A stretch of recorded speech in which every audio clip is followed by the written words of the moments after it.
Greetings and salutations, fine people. I'm Patty Alvarez. Welcome to The Good Soul, a show where we'll have supercharged chats with everyday humans from all walks of life and unpack what in their story will inspire us all. We'll extract the untapped wisdom, distill it, and serve it up to you in all the right ways that will engage, enlighten, and most of all, inspire growth within your soul. I think people are awesome, so join me on this journey through the hearts and minds of ordinary people to uncover the good soul within you. This is The Good Soul.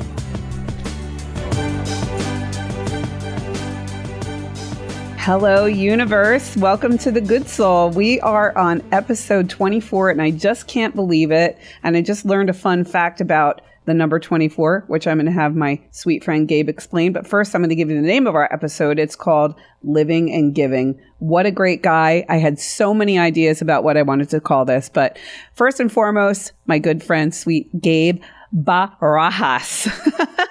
Make sure he said Barajas, and I'm like, I don't know if I'm going to say. You nailed it. Yeah, I just did nail it, didn't I? Welcome, Gabe. Welcome to the show. Thank you. Thanks for having me. Oh my God. Thank you. Super excited about this. I'm excited about it too. You've been from the inception of the show.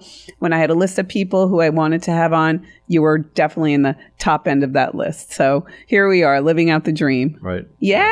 Well, there's lots to talk about with you. Probably one of the pinnacles of your existence would be the crossing, would be the cystic fibrosis cross, which we'll get into a little bit more detail. What I'd like to do is what we do with most of our guests is talk about the road leading up to where Gabe takes the paddleboard and literally goes from the Bahamas, Bimini, Bahamas, Yep, to where in Florida? To Lake Worth Beach. Lake Worth Beach. Which is just south of West Palm Beach, more or less. Okay, so that's an 80-mile paddle. Mm-hmm. Yes, and it's quite remarkable. I have so many questions, I'm sure, as you do, but what would lead a man to decide to do something like this? So let's start way back in the beginning. Let's trace back in the history here. And let's talk about little baby Gabe. Where'd you come from? Tell us about your upbringing, parents, schooling, all that good stuff. Yeah, so I was born and raised in Southern California. My mom was from the United States. My dad is from Mexico. And they both met up at a dance club. Wow. Did they meet here or in Mexico? In L.A. Oh, they met in L.A. Yep. Okay. And anyways, they had me. My dad was washing dishes at a restaurant, and some guy came in and had a painting contract business, and eventually saw how hard my dad worked, right, and decided he was going to hire him. So my dad went from washing dishes to becoming a painter. And when Carl Casati, the guy that owned the business, retired, he more or less handed it over to my dad. Wow. And my dad went and got all his licensing and got bonded and all that kind of good stuff and took it over. And I guess that maybe kind of gave me a quick view or of what it took, and all that hard work and to be prepared and all that kind of good stuff. Now that looking back at it. But did you work with your dad? I did when I was like 10, 11, 12. Okay, so when we redo our basement and we need help painting, you'll come over and help us paint. Just kidding. Yeah, I'm just kidding. I know. Maddie's like, huh? Yeah, I can do it. I can cut the lines in the ceiling. I mean, when I walk into a bathroom at somebody's house, and hopefully, I'm looking at the ceiling. I'm like, I could have done a better job. Anyways. Oh, you sound like my husband. Try building a house with somebody like you. Yeah, no, I love the detail, the attention to detail, or sometimes lack thereof. Yeah. But no. So you're an only child? No, I've got two sisters that are younger than me. Oh, okay. Yep. All right. I didn't know that. So my middle sister is 4 years younger than me, and my youngest sister is 8 years younger than me. Okay, and are they still in Los Angeles? No, my middle sister lives in Greensboro, and my youngest sister lives in Florida. Oh, she my lives God. in Melbourne. Yeah, okay. And I just got to see her on my way down to Florida. We went to go do the crossing. Nice. A couple weeks ago. And doesn't one of your daughters live near Greensboro, or is it Raleigh? Where does... My oldest lives around the Charlotte area, like Pineville. Okay. She's down in that direction. Okay, Yep. that would be Haley, 24. Right. Yeah, and my other daughter, she lives in Augusta. Okay, that's what I'm thinking. I guess it was Augusta. Is she a golf fan? My oldest is the golfer. Okay, and when Augusta comes around, do they get somehow to get in? Do they weasel their way in? They're working on that. It's tough to get tickets. I know. Yep. I know. It's really tough. But okay. All right. So born in Los Angeles. Yep. And did you move around the Southern California area? Yeah, and we bounced around quite a bit. The reason being is my parents, they help manage my aunt and uncle's apartment properties. Okay. So that being said, we jumped from school district to school district. And so I think when it boiled down to it, it really taught me how to make friends quickly and learn new people and just get a grasp on being flexible and acclimating. Yeah. You're great at that. I mean, I feel like we've been in social situations together where I see you. We could drop you into. I think of my 50th birthday party. I look over. You're like talking to my sister or talking to somebody that my daughter went to. A parent of one of my daughter's friends from high school. Like you really are good at that. Or the best was my birthday party this past year when you spent the whole time with little Sebastian. You held little baby Sebastian, which was so cute. And P.S. Yeah. Best birthday gift I think I've ever gotten from somebody other than, of course, my husband was the most thoughtful gift. I will never forget that. And I swear, I feel like every hour I look and see a piece of that gift somewhere in my life. So thank you, Gabe. That was awesome. Cool. Well, he's really cool and he's really sweet too, guys. So there's that. Okay. So high school, anything notable you want to mention? Were you like a wrestling champ or did you love playing the piano or anything like that? Or you just played baseball. I didn't play baseball at high school. I played Little League and went to try out.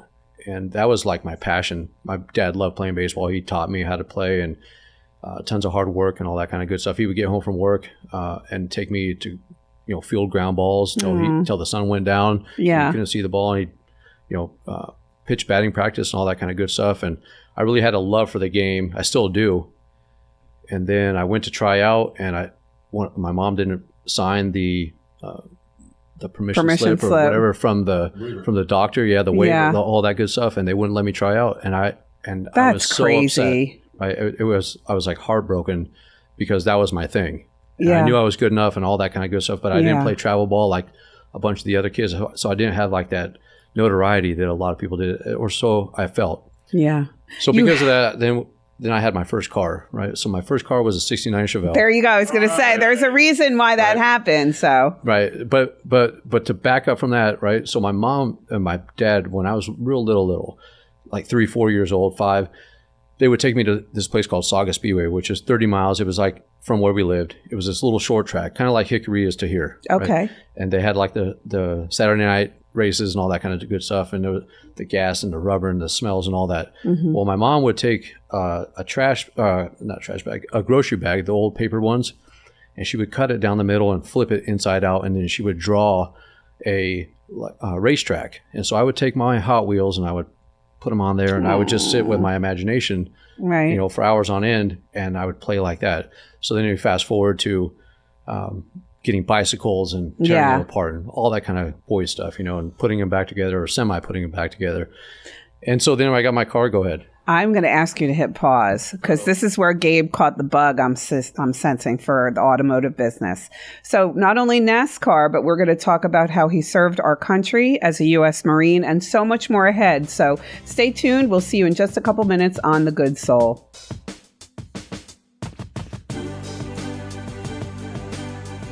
Hello, family. Welcome back to The Good Soul, episode 24. We are talking living and giving with my great friend, Gabe. Gabe, we never talked about why the number 24 is such a powerful number. And it's no secret why you're on number 24. Right. Well, my roommate from the Marines would always say, like, 24 is a superstar number, like Kobe Bryant, Ken Griffey Jr., Jeff Gordon. So he had the tattoo number 24 just due to that fact. So all right. This is quite the number. It's an omen, everybody. It's a good omen. Well, good. Okay, so we left off with you finding your love for motor vehicles, I would say. Right. So tell us a little bit more about that. So real quick, I had that Chevelle. And what year was that? It was a '69 Chevelle. Oh, wow. What color? 2-door. It was this baby blue, but we had it painted gunmetal gray. And it had this metallic in it. And oh my God, it was I know. I would love to beautiful. see a picture of that. Yeah. Do you still have photos of that car? I've got a picture of it somewhere. Yeah, you got to find that. That's really cool. Okay. And, so yeah, it was my baby. It was everything to me. Anyways, so I fell in love with it, and I went to auto shop in high school, and I had a friend of mine that raced remote control cars, and we kind of got into that. And then a buddy of his had a race car that they raced at the local short track. And so he asked me, hey, you want to come on over? And so being over there as a teenager, well, you're an extra pair of hands, and you're kind of sitting around the shop, and next they put you to work doing odd jobs, sweeping this, and can you go spray paint that? And so then, of course, like anything else, it just evolves once they see that you take things serious. So then they would take me to the racetrack for free, and I got all that on-the-job training, hands-on experience, and I was just like, oh my God, I love this. It's everything that I saw when I was little, when my parents used to take me to the racetrack. Now we're on the other side of the fence doing exactly that. You're one of the cool kids. Yep. So then I wondered, like, well, how do these touring series would come to the racetrack, right? They would tour like regionally. And I would ask my buddy, like, well, how do you get on one of those teams? And he said, well, so-and-so does exactly that down in Chatsworth. So my buddy Keith Spangler and his dad Lauren, they ran the 37 car. And so I went over there and I said, hey, I help Garrett Cromsite, and what do you guys think about me coming here and helping you for free? And I'll just show you. And so they said, well, guess what? We just had this race car come from the racetrack. It's covered in rubber and all the kind of grime and all that stuff. Here's a can of lacquer thinner and rags. Go to work. So they had this thing up on jack stands.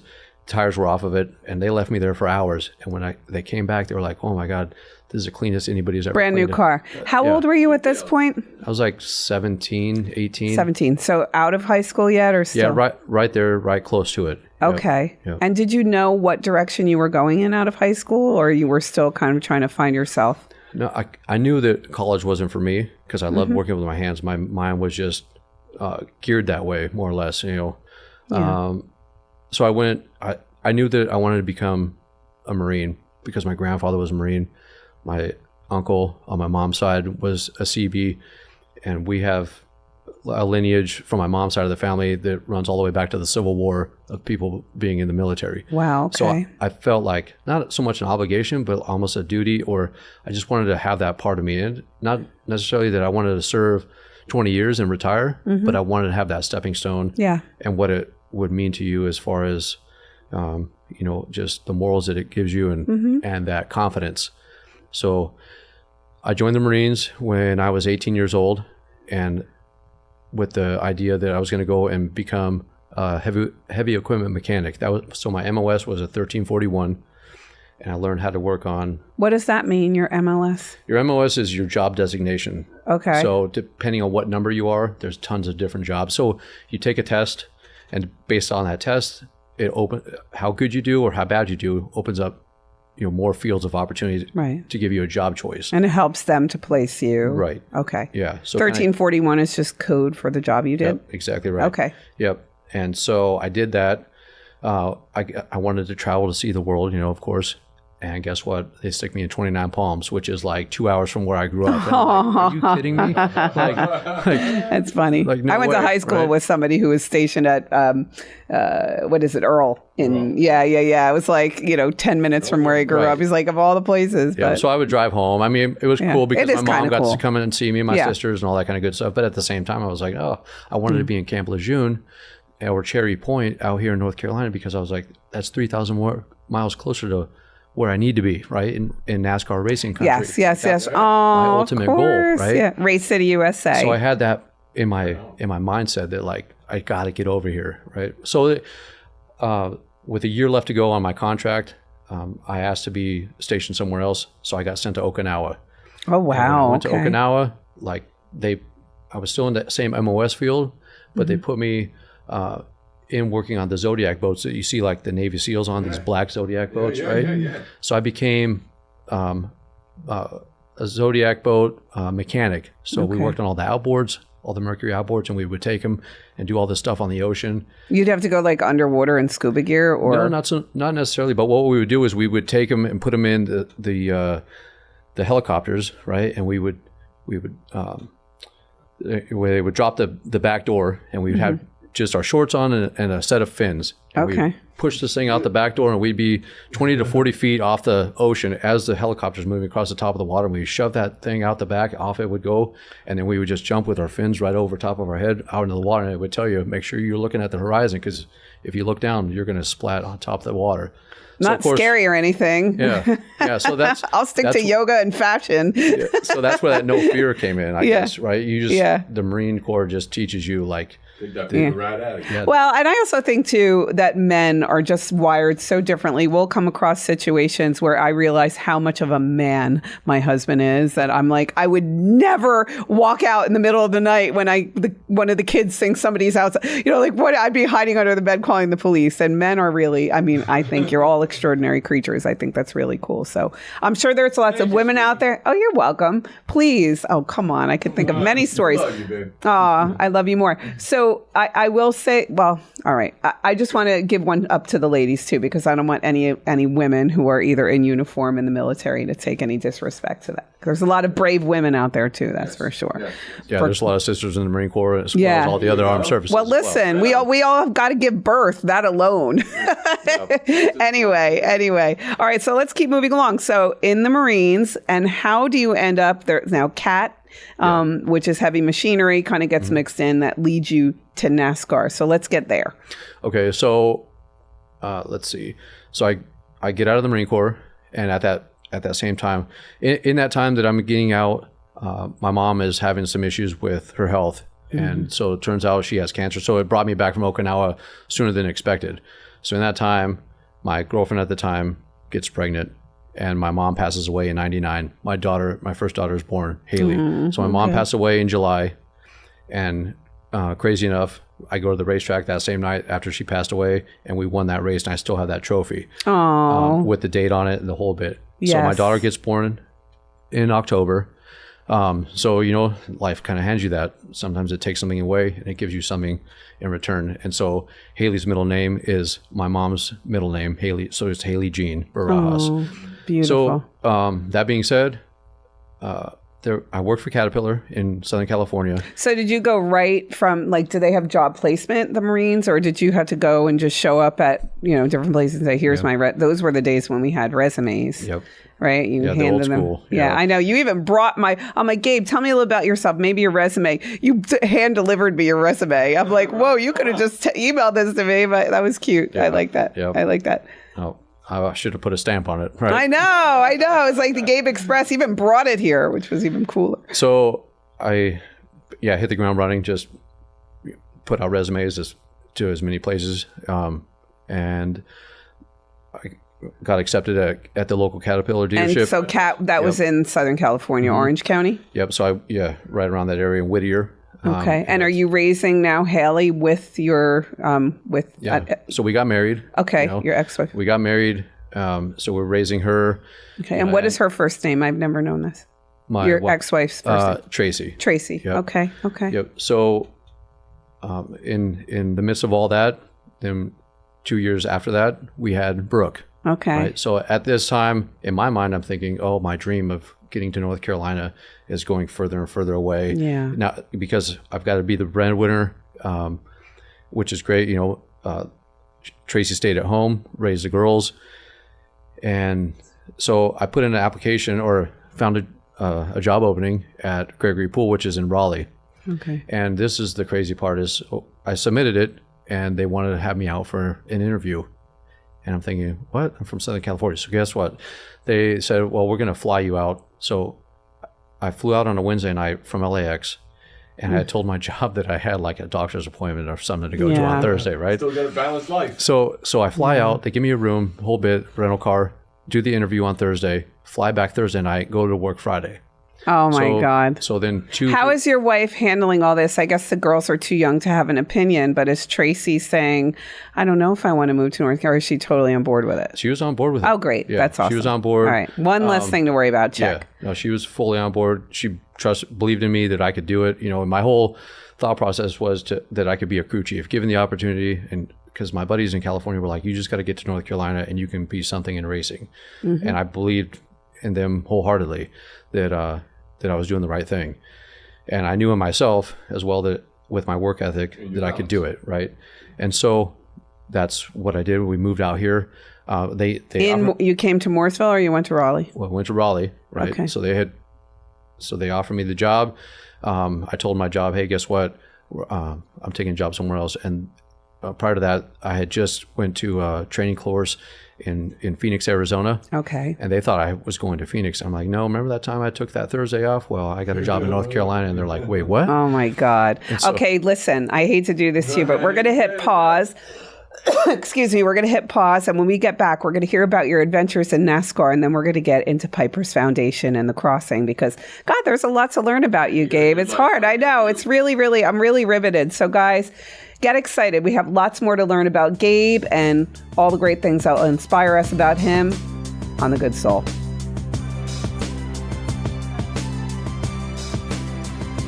Welcome back, everybody, to The Good Soul. We're on episode 424, segment 3 with Gabe Barajas. Did I do that right? You got it. Oh, nice. So happy. It was like when I had the chief of police on Mooresville. It was so hard to say Camperchani. I felt like I kept messing. Yeah, I know. I got my husband's like cheering for you in the corner. I can't remember. Well, it's a beautiful name. But then in the second segment, I called him Frank instead of Ron. I felt I don't know where that came from. That sounds like something you should ask for on a sandwich. Camperchani, yeah, it's like an Italian meat. Yeah, that's a good one. Yeah, that's so true. Well, we love him, and he does an excellent job serving our town. I love Ron. All right, so we landed at the end of segment 2. Gabe, Tracy, Brooke, and Haley found their way to Raleigh, and you took a job with a NASCAR team. So let's go through that. Yep. So I was working at Caterpillar, and then my whole goal was to get onto a racing team. So after my year obligation working with Caterpillar, in that meantime, I was trying to just bounce around and find a team. So I was helping some local short track guys. And then I went to a job interview. And sure enough, I landed my first job working for none other than the famous Richard Petty. Oh, wow. Okay. Yeah. And it was so funny because my daughters would come to the shop and they would say, he's not the king. He wears a cowboy hat. That's the cowboy. Right? So they call him the cowboy, which is great. Right? I guess you got to meet him, spend a lot of time with him. And so still to this day, I get invited because it's a family, right? Yeah. It's such a family. And I was there when they first started the Victory Junction Camp, which is a great organization and foundation for kids with chronic illnesses. Mm-hmm. And that's a whole other thing. But anyways, what was I going to say? That Richard Petty, the king. Yeah, we still get invited to the Christmas party. Oh, yeah, Christmas, right? And so I get to see all the people that were there when I was there, before I was there, all that kind of good stuff, and just hear a bunch of the stories and see all the workers, employees, everybody that had anything to do with it from its inception. So it's really cool. And across the board, when you worked for all these different teams, so Richard Petty, did you always pretty much have the same job, the same function, or did you move around with different? I started out working in the assembly room, building the cars, disassembling them, which you kind of learn all the parts and pieces and how they get put together. Mm-hmm. And then, like anything else, it gives you that on-the-job training to see how it's all built. And then from there, I went on the road and was working as an underneath guy. So I took care of everything. My responsibility was everything underneath the car, the fuel cell area. And I also was on the pit crew. So I carried tires. I was the guy that put the new tire on. And I wasn't the guy with the impact that makes all the noise. I was the one that, literally placed it on. Yeah, I would put it on, and then I would pedal the other one back, and I would grab the other one for the left side and put it on. We could do 4 tires and 20 gallons of gas in around 12 seconds or less. That's good. Well, we just watched the Formula One. They were in Austria this weekend. And I cannot believe how fast they turn those cars in 2.5 seconds. Boom, boom, boom.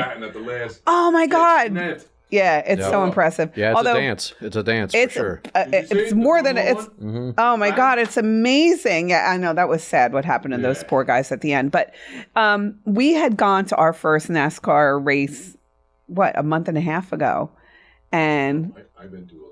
I had gone. My apologies. I had no. My husband has been. I thought you were looking at me. No, I know, but we meaning I. I'm sorry. It's because it's all about me. Yeah, come on. That's a joke. Sorry. That's a joke. No, I live opposite that. It's really all about everyone else. But anyway, it is. I was slightly hungover. It was very loud. Mm-hmm. And I am so like the clipboard. Here's where we park. Here's where we eat. Here's where we sit. And it was very hot. So Mama no likey. I was like, so Austin got us pit passes. Of course, it was really cool. But I said to Austin, is there like a VVVIP? Right.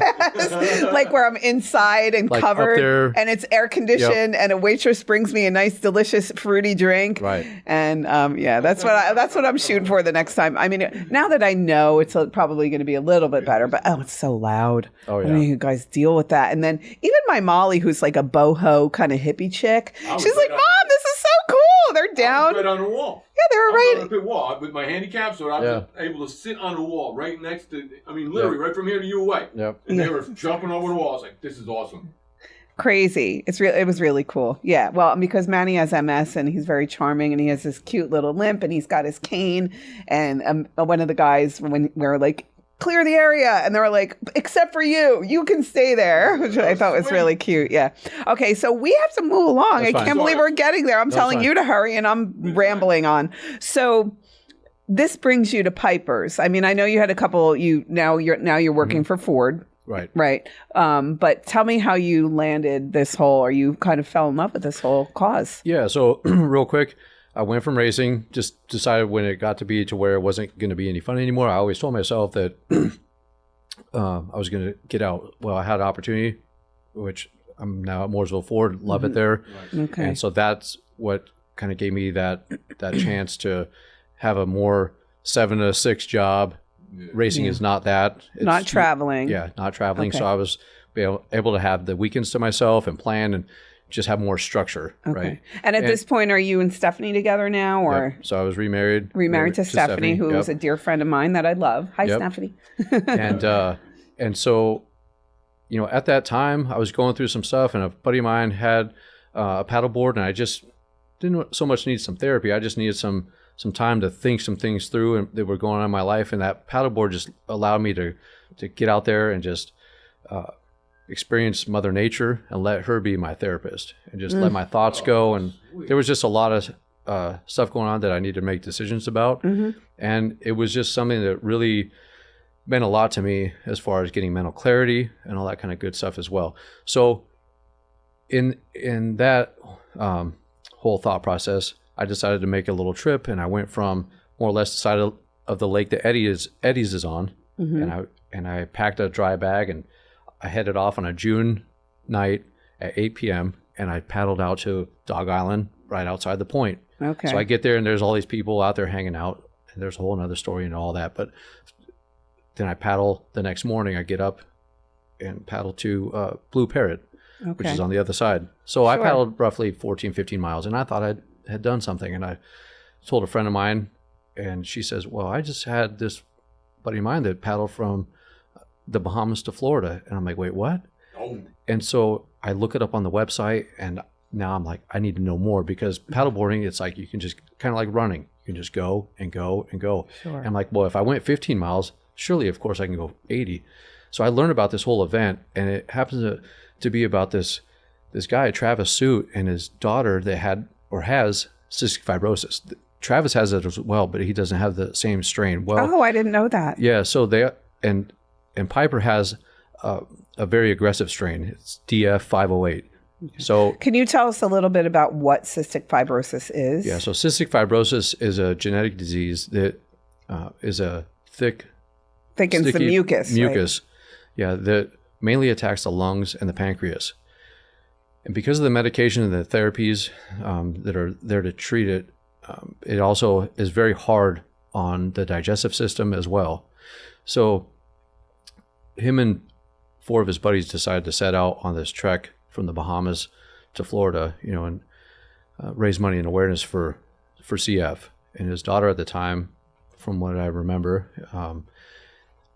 his back was up against the wall, medical bills and all that stuff. And she's, telling him, I think at the time she was 3 or 4 years old, mm-hmm. My lungs are on fire. And so he's doing anything he can to, and I thought, as a father, right, I'm super blessed. I've got these 2 daughters that are, healthy, beautiful, smart, all that kind of good stuff. Like, what would I do? Like, nobody in my family has CF, right? Mm-hmm. My mom passed away from cancer at 44. And at this time in my life, I'm 44. right? I'm 47 now. But at this point I was 44, and I'm thinking, what am I doing with my life, and what legacy am I leaving behind that is going to affect other people, right, in a positive manner? So I'm getting to see years that she never got to see. What am I doing with those? Is she still alive? No, my mom passed away in 19. No, I'm sorry, I'm 99. sorry. I'm sorry, 99. I knew. We've been through It's this. just stuck in my head. No, Sorry. I'm talking about Piper. Yes, she's still alive. Oh, she is? Yes. Oh, that's great. Yep.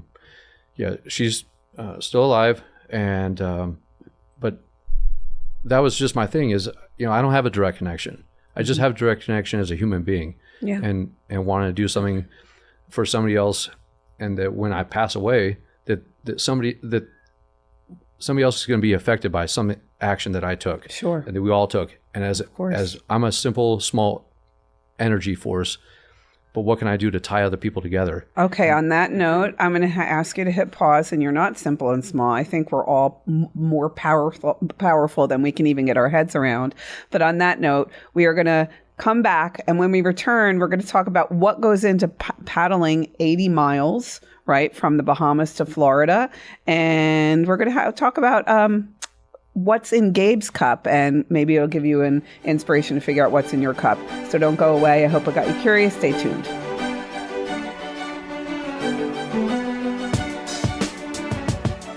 Welcome back, family. Thanks for hanging in. This episode is so good. I'm having so much more fun. Not that I didn't think I was going to have fun, but I love learning about you, Gabe. Well, thanks. And Manny's in the corner. They're all excited. It's like, he's a great guy. He's a great guy. This is really awesome. Okay, so we left off where Gabe had been introduced to Piper's Foundation, which is a foundation that runs and raises funds for cystic fibrosis. And they paddleboard from the Bahamas to southern Florida. It's 80 miles.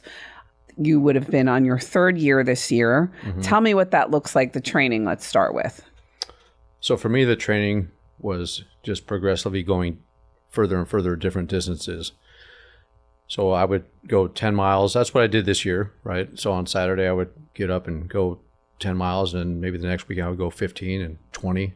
25, 30, so on. Did they so give forth. you a program, or you design it yourself? They have a rough draft. There's I would say, like a program as far as kind of what to eat, what to, how to hydrate, all those things, all the particulars. They're very good about that. And not to mention, if you've never done this before, which on my first year that I did it, they hooked me up with a mentor, and her name was Shannon Lockhart. She's from the Virginia Beach area.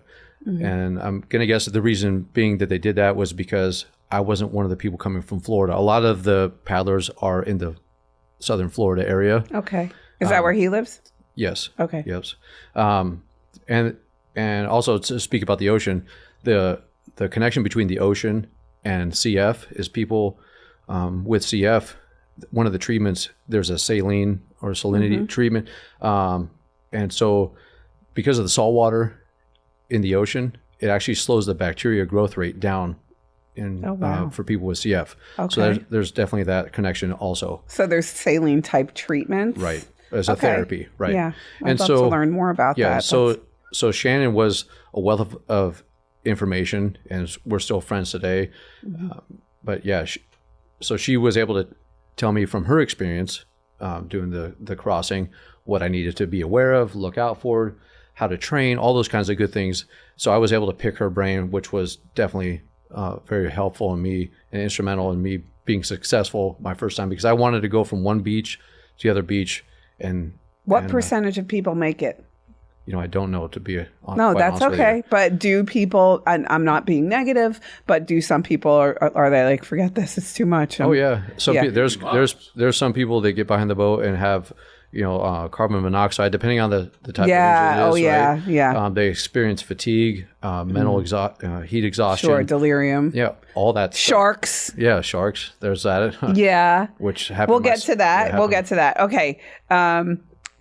What about eating? Do you have the food on your paddleboard, or do you go to the boat every certain amount of time? Yeah, so what I did was we would stop every hour for 2 to 3 minutes. And the reason you stop for 2 to 3 minutes is even though you're stopped, you're actually still moving because you're in the Gulf Stream, and the Gulf Stream is moving south to north. And so you don't want to take any longer than what you have to, because if you stop 12 times and for 5 minutes, you're adding an hour Okay. to your time on the water. Yeah. Right. Yeah, So yeah. we would stop. I would get down as much water with my electrolytes, water and pickle juice. It tasted nasty, but it was doing, to keep that cramping I down. used to take salt packets on marathon. Yeah, so I use that stuff that you guys have here. Yeah. The superior. Yeah. Oh, what an honor. yeah, I didn't know that. So I would do that. I would have my couple goo packs. I would get those down, lay down on the board for a few seconds, and they would count me down 30 seconds, 20, 10, back up on the board, off we go. Do you ever sit when you're supposed to be paddling? Yeah. You're just like, I just have to sit. I have, because my back towards the end gave out. Yeah. And so I just had to do whatever I had to do to get there. Okay. But there is a boat, just for clarity's sake, everybody, there is a boat. Safety boat. Always. How many, I guess not every paddler has their own boat. Yeah. Yep. Oh, wow. Yeah, There's not. How many people do it again? So typically somewhere between, I would say 150 and 200 paddlers. And then there's all the support people. So I want to say this year we had close to about 600 people for that event. Yeah. And that's just a rough idea. And you start at what time and go So you start at midnight, get in the water at midnight. So it's pitch dark, except for with the moonlight. Count for the swells though? Oh, that's the X factor is the ocean, because it could be super calm, which the first year that I did it in 22, it was like being paddling like on ice, the lake. Yeah. You know, and last year it started off, it was pretty rough and choppy. It's like runaway rapids. Yeah. So it's whatever Mother Nature and the ocean presents to you. So full disclosure too, guys, this year, I guess it was a hurricane. What was it that made? Actually, it was like some kind of tropical storm that came out of nowhere. An hour before we were going to launch, there was a tiny dot on the radar, and then all of a sudden it went from that to it covered the entire course from the Bahamas to Florida. So, where people must have been like devastated, crying. I mean, it must have been really sad. Yeah, I'm sure, because there's the people that have trained for this and have never done it before. Right? Yeah, you've done it. I've done it before, and so I had a different perspective. Okay. You know. Gabe is going to do something similar. What's the date, Gabe? So the 26th of this month. Okay. I just aptly named it the Crossing Lake Norman, and I think Gabe liked it. But he's going to paddle. He was going to do to Dog Island during the concert, but instead you're going to go eddies to eddies. That's for correct. the sake of. That's correct. So we're going to put links to his Insta page in the YouTube section, I promise. So you'll be able to find him. And if you need anything at all, of course, you can reach out to me and I'll connect you with Gabe. But it is a bummer that the 2024 was canceled, but the funds were still raised, right, which is a really good thing. And nobody who donates is like, I want my money back. You didn't paddle. Of course not. So, and you'll just bounce it and do it next year. Oh, for sure. I mean, it's that simple. Yeah. And we're calling next year the Unfinished Business Tour. Yeah, right. I like it. That's really cool. But we're still going to finish business this year, but it's going to be on Lake Norman. So we're going to start at 8 o'clock on the 26th, which is a Friday night. Okay. We're going to paddle roughly till about 2 p.m. on that Saturday. Okay, so that's July 26th. That's 26th into the 27th. July 26th into July 27th. So I need graphics. I'm going to put them in our newsletter, and we're going to hang signs up here. And I think that's going to be a lot of fun. Baby, we should go for either the takeoff or the landing or both. I would love to see it. I don't know. We're in bed. We're in bed. I don't know. The takeoff maybe it's past our bedtime, but the landing. Okay. And can we just really quickly have you read What's in My Cup and tell the story behind that? I want to cover that. I want to cover your experience and how hot yoga has impacted all of this for you. And then it's going to be time to go home after that. So you don't need glasses, do you? Okay. No, I don't. I'm all right, good. Not like me. I'll be like, wait, I don't have my glasses. Okay. So this is by Thich Nhat Hanh. He's a famous Buddhist philosopher. He passed away probably about between, I would say, 3 and 5 years ago. And Gabe will tell us the story. Yeah. So what's really important, though, and I'll make it real quick, is that because the crossing didn't happen, I was able to be back that much sooner. So I came to yoga, and this is what I heard, this same message. So I needed for the crossing not to happen in order to hear this. Yes, that was it. I thought you had said somebody. I thought you said somebody had gotten up and like you guys were having a pep talk rally. when you realized what was happening and somebody said that. But no, Lizette said that? No, this is at another yoga studio that I went to with a friend of mine. Oh, that's it. That's it. That's the story. And so okay. this is, you know, the inspirational words, and it just has resonated very well and deeply to me. But anyways, it all worked out exactly the way it was supposed to. Okay. So you were holding a cup of coffee when someone comes along and bumps into you or shakes your arm, making you spill your coffee everywhere. Why did you spill the coffee? Well, because someone bumped into me, of course. Wrong answer. You spilled the coffee because there was coffee in your cup. Had there been tea in the cup, you would have spilled tea. Whatever's inside the cup is what will spill out. Therefore, when life comes along and shakes you, which will happen, whatever is inside you will come out. It's easy to fake it until you get rattled. So we have to ask ourselves, what's in my cup? When life gets tough, what spills over? Joy, gratefulness, peace, and humility? Or anger, bitterness, harsh words, and reactions? You choose. Today, let's work towards filling our cups with gratitude, forgiveness, joy, words of affirmation for ourselves, and kindness, gentleness, and love for others. Thank you, Gabe. Nice. Thank you, Gabe. Something we all need to hear. Very nice. Tell me how hot yoga has impacted your experience through all of this. It's impacted my experience in life tremendously. So Brooke found you, right? Brooke brought you here, correct? Yeah, so Brooke was, at the time, was one of our reps at Mooresville Ford. Mm-hmm. And so I would tell her I went to the gym and I was kind of getting burnt out on just doing the same old thing. And this is when I was training to do my first crossing. So she's like, well, come to class and I'll wear you out, you know? I'm like, Pilates, you know? So I did my trial run, 3 classes for $30, I think it was. And I'm like, I did her class and I'm like, whew, wore me out, right? Yeah. She wasn't kidding. And then I tried Bikram and I was like, I think your class was my first class I ever took of Bikram. And it was just so exact and so detailed and was just everything that I needed and wanted and was desiring. And it just taught me, like, that yoga mat is such, you know, such a parallel to life. Everything, you only control what's on that mat. And so it's done wonders for me emotionally, mentally, physically, all the things. And so yoga's, I think of this place almost like a charging station, you know, for your Tesla, right? We charge our cars, but this place is like charging your own energy force so that you can go out into the world and you can make a difference, because, you know, you have to invest in yourself and have self-preservation, because like they say on an airplane, you got to put your mask on first before you help anybody else. And that's what this place does for me, so I can go out into the world and make that difference for other people. Thank you, Gabe. That's why we do what we do. So from SoCal to Raleigh to NASCAR, right? Marines mixed in, to that fateful paddleboard, right? That brought you to doing distant paddleboarding to here we sit. What a beautiful story. I love, and I kind of flashed your life in front of us. Gabe, thank you so much for being here. I also want to remind everybody on July 26th, we'll be doing a paddle, so the crossing Lake Norman. And also, you have to look, because he's also doing an extreme hike between October 11th and 13th, benefiting cystic fibrosis. Again, we'll put all of the information. Is there a website or anything anybody could Google if they want to contribute? Yeah, they can go on wncextremehike.org. Okay, great. And all the information will be there. If you need any other questions answered, feel free to contact me. Yep. Awesome. You can find Gabe _Barajas on Instagram, of course, or through me at goodsoul.com. Love you guys. Thank you for being here. Episode 24 in the books. One of my favorites, Gabe. Love you. Thank you so much, guys. We'll see you next time on The Good Soul.